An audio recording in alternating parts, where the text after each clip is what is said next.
Amados irmãos e irmãs, hoje vamos explorar um tema que é crucial para todos nós. Você sabia que existem pecados que são especialmente desagradáveis aos olhos de Deus? Esses pecados não só afastam nossa alma do caminho da retidão, mas também trazem grandes consequências espirituais. Fique comigo até o final deste vídeo para descobrir quais são esses 7 pecados e como podemos evitá-los em nossa vida cotidiana. E se você ainda não está inscrito no canal, nós lhe pedimos com grande humildade para que aproveite agora para se inscrever e ativar as notificações para não perder os próximos vídeos. E se gostar, deixe um like que apoia tanto o nosso trabalho, pois assim o YouTube irá entender que esse conteúdo é de valor e irá recomendar ele para mais e mais pessoas que precisam ouvir essa mensagem. E ao final deste vídeo, comente qual dos 7 pecados que você mais tem dificuldade de vencer. E vamos juntos criar uma corrente de oração nos comentários, ajudando uns aos outros. Vamos juntos desdobrar esses mistérios bíblicos e nos aproximar cada vez mais da vontade de Deus. O primeiro pecado que vamos abordar é o orgulho. O orgulho é um sentimento de superioridade e autoimportância que nos afasta da humildade e da dependência de Deus. Ele se manifesta quando acreditamos que somos melhores ou mais importantes do que realmente somos, levando-nos a desprezar os outros e a nos colocar acima de Deus. Na Bíblia, encontramos vários exemplos de orgulho e suas consequências. Um dos mais conhecidos é a história de Lúcifer, um anjo de alta posição que se rebelou contra Deus devido ao seu orgulho. Ele desejou ser igual a Deus e, como resultado, foi expulso do céu e se tornou Satanás. Essa queda dramática ilustra como o orgulho pode levar à destruição e à separação eterna de Deus. Outro exemplo significativo é o do rei Nabucodonosor, mencionado no livro de Daniel. Nabucodonosor, em sua arrogância, declarou que ele próprio havia construído a grandiosa cidade de Babilônia. Deus, para mostrar a sua soberania, humilhou Nabucodonosor, fazendo-o viver como um animal selvagem, até que ele reconhecesse que Deus é o verdadeiro soberano sobre todas as coisas. Este episódio nos mostra que Deus se opõe ao orgulho e que a humildade é essencial para viver em comunhão com Ele.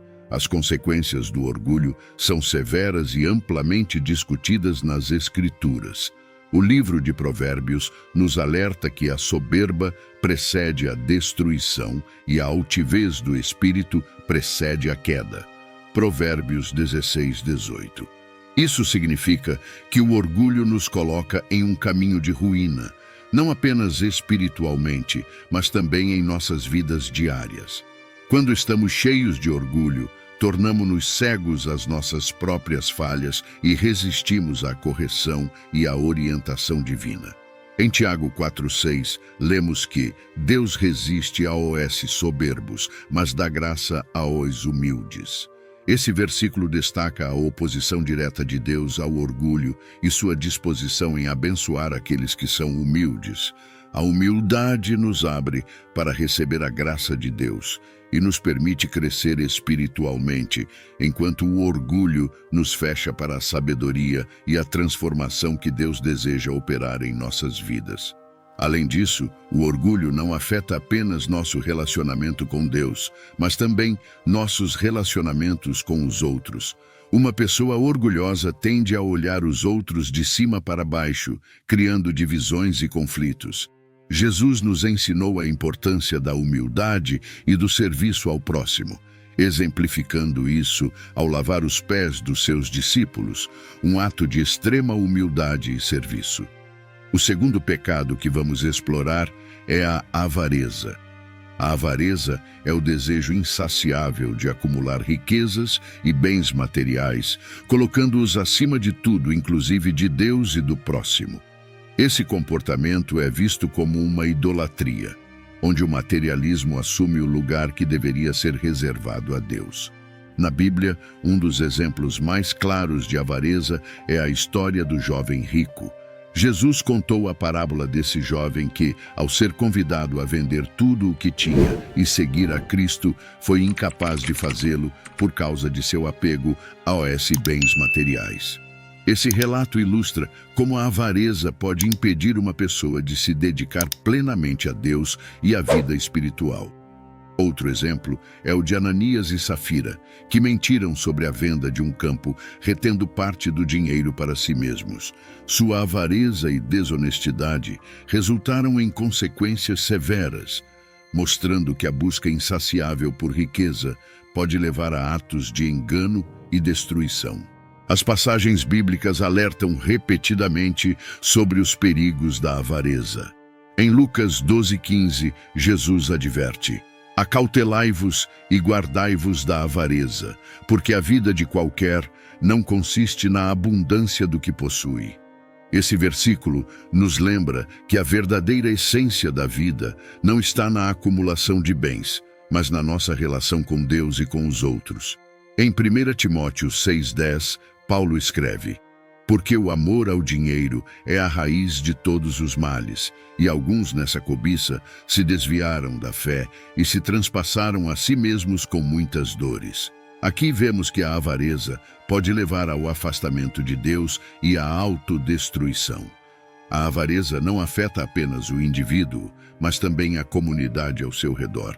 Pessoas avarentas tendem a ser egoístas e menos propensas a ajudar os necessitados. Jesus nos ensinou a importância de compartilhar e cuidar dos outros, enfatizando que o amor ao próximo é um reflexo do nosso amor a Deus. A avareza, por outro lado, cria uma barreira que nos impede de exercer a caridade e a compaixão. Além disso, a avareza corrompe a alma e nos distancia dos valores espirituais.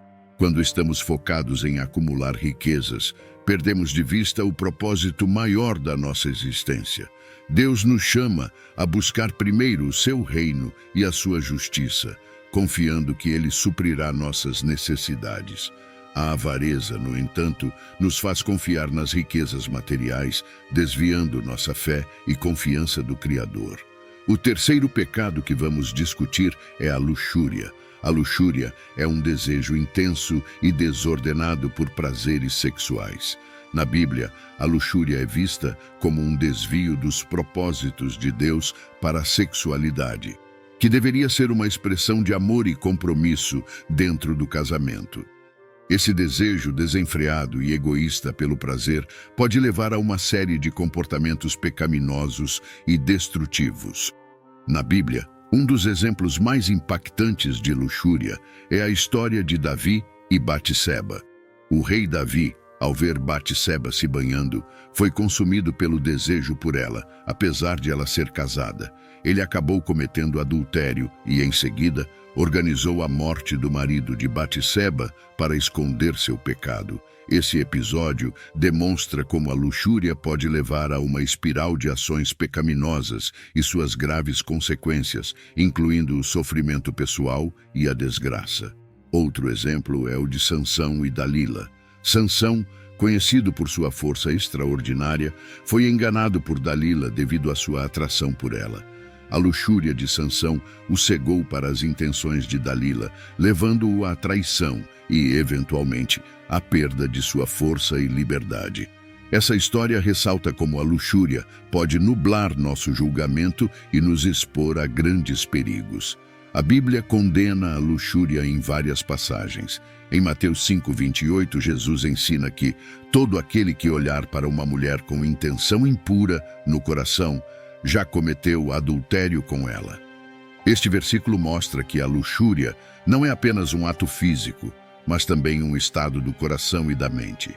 Em 1 Coríntios 6:18, Paulo aconselha: fugir da impureza. Qualquer outro pecado que uma pessoa cometer é fora do corpo, mas aquele que pratica a imoralidade peca contra o próprio corpo.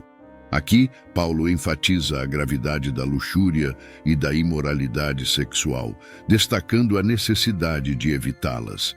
A luxúria pode destruir relacionamentos e corroer o espírito.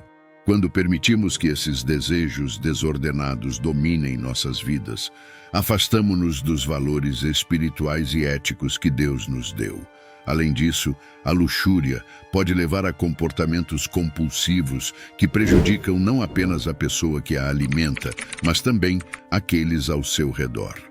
A Bíblia nos chama a viver de maneira pura e santa, valorizando a sexualidade como um dom de Deus a ser desfrutado dentro dos limites que Ele estabeleceu. Cultivar a pureza de coração e mente é fundamental para resistir à luxúria.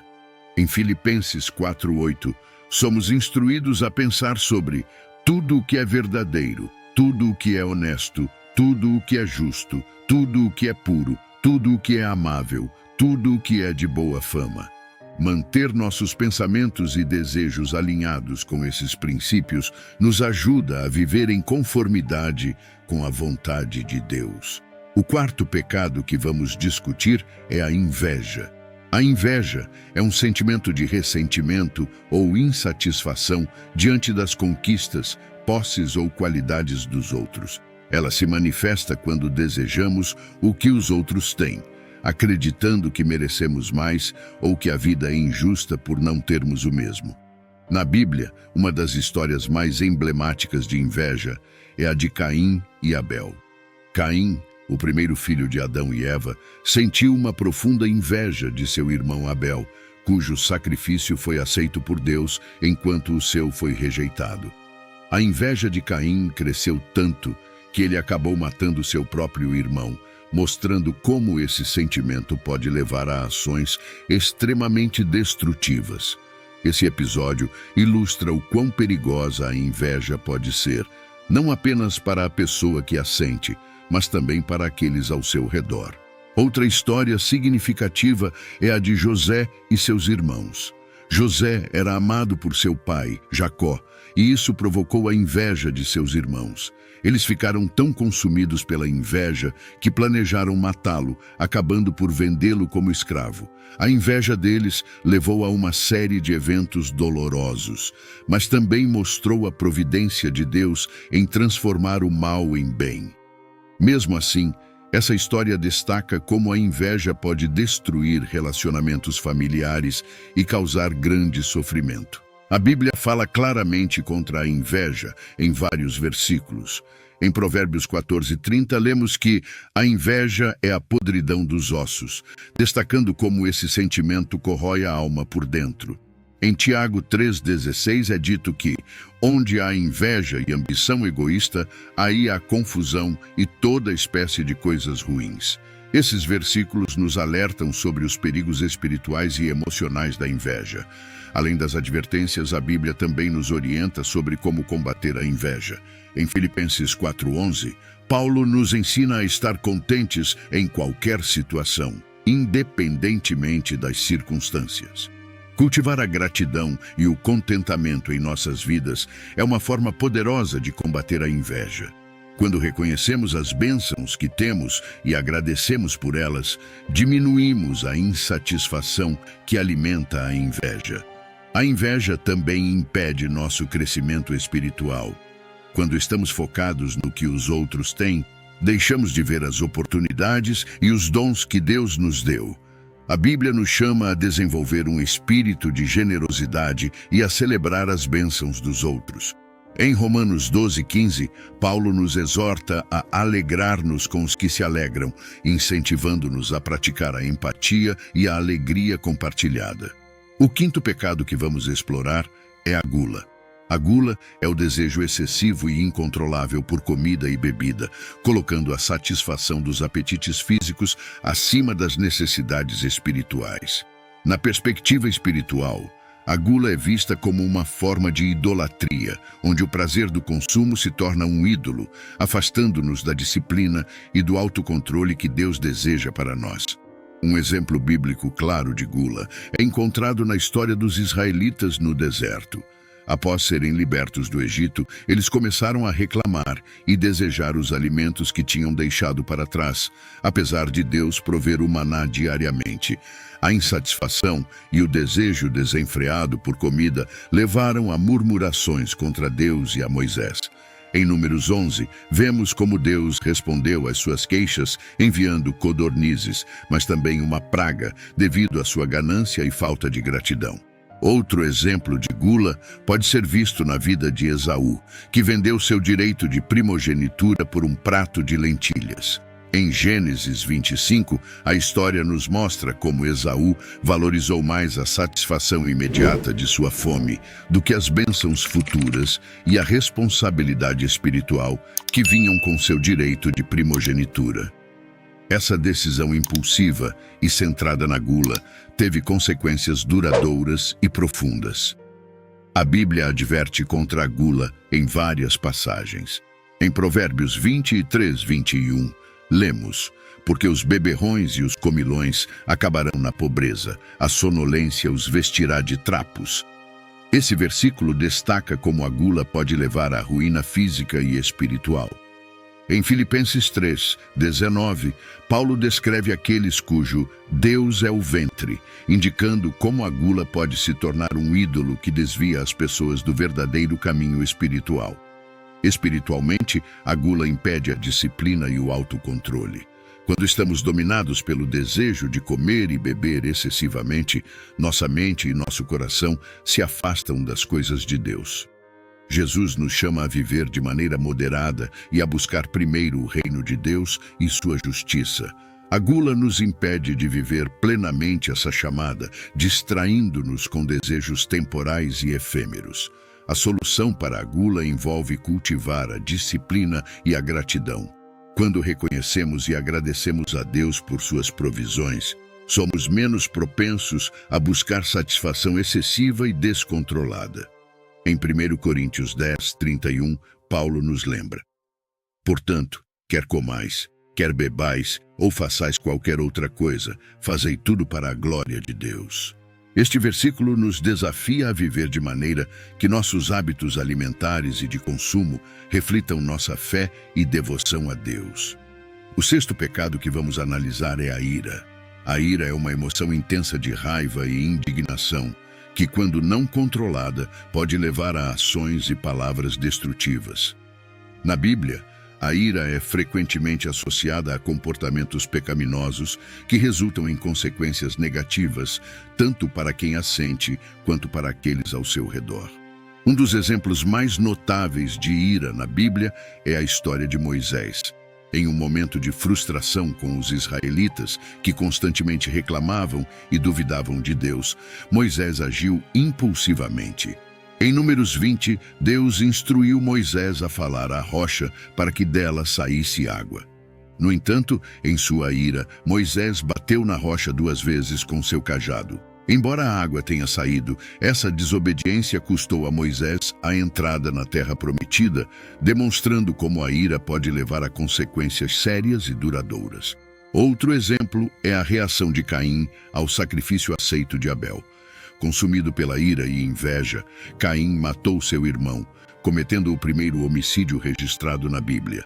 Este ato de violência foi resultado direto de sua ira descontrolada e teve um impacto profundo em sua vida e no relacionamento com Deus. A Bíblia oferece várias advertências e orientações sobre o controle da ira. Em Efésios 4, 26 lemos: irai-vos e não pequeis, não se ponha o sol sobre a vossa ira.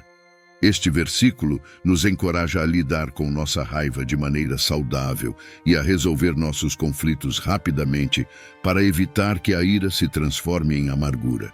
Em Tiago 1, 19 e 20 é dito: todo homem seja pronto para ouvir, tardio para falar, tardio para se irar, porque a ira do homem não opera a justiça de Deus. Aqui, aprendemos que a ira humana geralmente não leva a ações justas ou divinas. A ira pode ser destrutiva não apenas para o indivíduo, mas também para as relações interpessoais. Quando permitimos que a ira tome conta de nós, nossas palavras e ações podem ferir profundamente aqueles que amamos. A falta de controle sobre a ira pode levar a rompimentos, desentendimentos e um ambiente de constante tensão e conflito. Para combater a ira, é essencial desenvolver a paciência e a compreensão. A Bíblia nos chama a cultivar o fruto do Espírito, que inclui a paciência, a bondade e o domínio próprio. Em Provérbios 15, 1, lemos: a resposta branda desvia o furor, mas a palavra dura suscita a ira. Este versículo nos lembra da importância de responder com calma e sabedoria, mesmo em situações de conflito. O sétimo pecado que vamos abordar é a preguiça. A preguiça é a falta de vontade ou esforço para realizar tarefas necessárias, seja no trabalho, nos estudos ou na vida espiritual. Ela se manifesta como procrastinação, apatia e inação, levando a uma vida improdutiva e desmotivada. Na vida espiritual, a preguiça é especialmente prejudicial, porque nos impede de crescer e desenvolver uma relação mais profunda com Deus. Quando estamos preguiçosos, negligenciamos a oração, a leitura da Bíblia e a participação em atividades que fortalecem nossa fé. A preguiça nos mantém em um estado de estagnação, onde não avançamos no nosso relacionamento com Deus, nem no cumprimento de nossos propósitos. Um exemplo bíblico de preguiça é a parábola dos talentos, contada por Jesus em Mateus 25. Na história, um senhor confia seus bens a 3 servos antes de partir em uma viagem. 2 dos servos trabalham diligentemente e dobram os talentos recebidos, enquanto o terceiro, por medo e preguiça, enterra o talento e não faz nada para multiplicá-lo. Quando o Senhor retorna, ele elogia os 2 servos diligentes e castiga o servo preguiçoso, tirando-lhe o talento e dando-o àqueles que trabalharam com zelo. Essa parábola nos ensina que a preguiça resulta em perda de oportunidades e no desagrado de Deus. Outra passagem relevante é Provérbios 6, 6 a 11, que nos diz: vai ter com a formiga, ó preguiçoso, olha para os seus caminhos e sê sábio, a qual, não tendo superior, nem oficial, nem dominador, prepara no verão o seu pão, na cega ajunta o seu mantimento. Ó preguiçoso, até quando ficarás deitado? Quando te levantarás do teu sono? Um pouco a dormir, um pouco a cochilar, um pouco a descansar de braços cruzados. Assim te sobrevirá a tua pobreza como um ladrão, e a tua necessidade como um homem armado. Esta passagem ilustra a diligência e a preparação da formiga em contraste com a inatividade do preguiçoso, destacando as consequências negativas da preguiça. A importância do trabalho e da diligência é um tema recorrente na Bíblia. Em Colossenses 3:23, Paulo exorta: e tudo quanto fizerdes, fazei-o de todo o coração, como ao Senhor e não aos homens. Este versículo nos lembra que nosso trabalho deve ser feito com dedicação e zelo, como se estivéssemos trabalhando diretamente para Deus. Além disso, em Provérbios 10, 4, lemos: o que trabalha com mão remissa empobrece, mas a mão dos diligentes enriquece. Aqui a Bíblia nos mostra que a diligência e o esforço são recompensados com prosperidade e sucesso. A preguiça também nos impede de servir aos outros e de cumprir nossa missão de amor e caridade. Quando estamos preguiçosos, deixamos de ajudar aqueles que precisam, de participar de ações comunitárias e de ser uma influência positiva em nosso ambiente.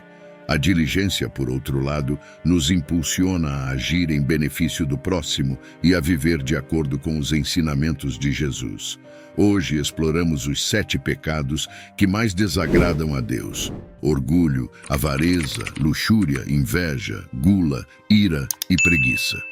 Cada um desses pecados nos afasta do caminho de retidão que Deus deseja para nós. Buscar uma vida reta, segundo os ensinamentos bíblicos, é essencial para uma relação mais profunda com Deus e para vivermos em harmonia com os outros.